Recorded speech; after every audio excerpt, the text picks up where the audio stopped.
Djenjenkoyo, Bandu Ekubioya, Djenjenkoyo, Bandu Ekubioya, Djenjenkoyo, Bandu Ekubioya. Chaque génération doit, dans une relative opacité, découvrir sa mission, la remplir ou la trahir, disait Frantz Fanon. Le dimanche 17 mai 2020 dernier vient de s'inscrire dans le patrimoine historique et politique béninois avec pour héros et protagoniste principal le peuple. Par cet acte, pourrions-nous crier mission accomplie au nom du développement ou de trahison? Soumettons la réponse à cette question sous la réflexion de l'avenir.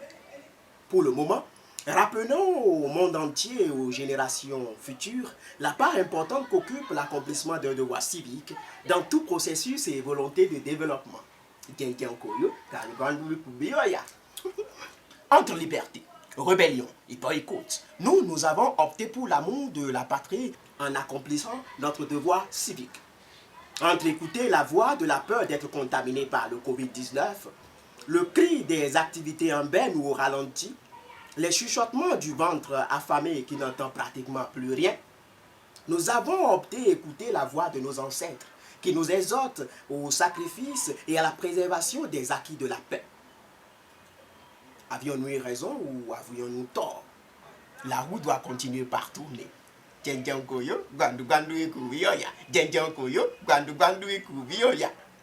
Candidats, élus locaux et partis politiques, vous étiez nombreux à frapper à nos portes et au nom du développement, nous vous avons ouvert.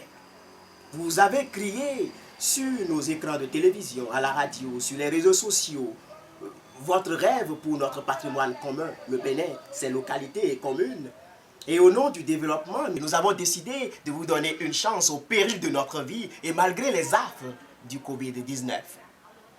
Alors qu'entre vous-même, partis politiques, il ne règne pas la confiance. Au sein de votre parti, il y règne la méfiance. Avions-nous tort ou raison de croire en vous? Le temps nous le dira.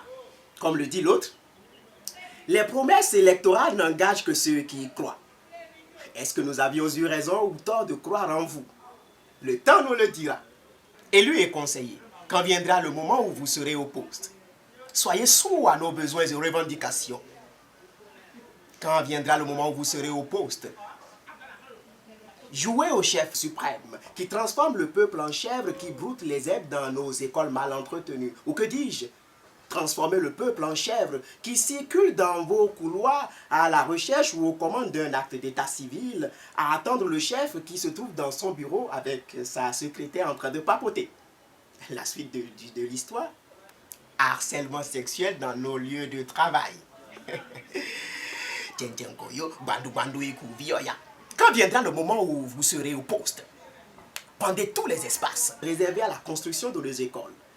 Vendez les espaces réservés à la construction des centres de santé, à la construction des marchés, à la construction des écoles. Vendez tout et ne laissez nulle part où la main ne passe et repasse. Quand vous serez au poste, négligez nos voies, négligez l'entretien de nos voies, de nos rues et tout ce qui concerne vos tâches et missions. En tout cas, faites ce que vous voulez. En tout cas, si vous le faites bien, nous, peuple, nous serons là, sourire aux lèvres, pour vous applaudir et vous reconduire. Et si vous le faites mal, nous serons encore là, nos peuples, crachat à la bouche, pour vous arroser de colère et de haine, et enfin, vous bannir de notre société. Votre destin vient d'être scellé. Faites votre choix, l'enfer ou le paradis. Bien fait ou mal fait, ou ne rien faire du tout. C'est aussi un choix. Maintenant que vous savez votre destin, commencez le travail, changez notre pays, transformez, rendez nos villes attrayantes, attirantes et rendez-les belles. Ça, ce sont vos promesses. Et tenez-les. Pour l'heure, nous avons encore confiance en vous. Nous sommes avec vous et nous voulons que vous soyez avec nous. Et j'ai un modèle. Puis moi, je suis dit, et ma fouche bien, vous te dites, je disais tout simplement que c'était Baba Ketou.